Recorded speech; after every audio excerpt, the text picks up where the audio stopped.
confused right now. I don't know what's going on. There it is again. How did you hear that? I heard that. I don't know why they purchased that. I got a guy. Brian, did you hear that? Sounds like a shofar almost. Oh, what? Oh, Chef Lee, what is that? It is the trusty shell of the Honk.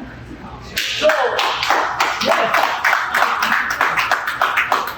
Now you might ask, why is he walking around with a trusty conch shell? That's a great question, Rob. Why? So, I'll tell you why. Thank you. Thanks for asking. Yeah. So we're obviously very into celebrating each other, right? And the clapping, and try to really show appreciation for everybody here.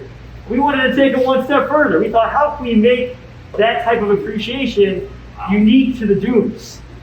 Wow. So we came up with Honk the Conch.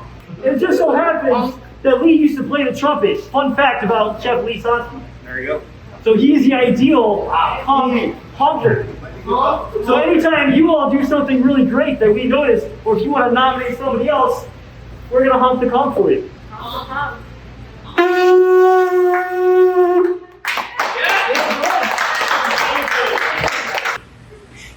One more time, Chef Lee, for everybody. Wow, for everybody.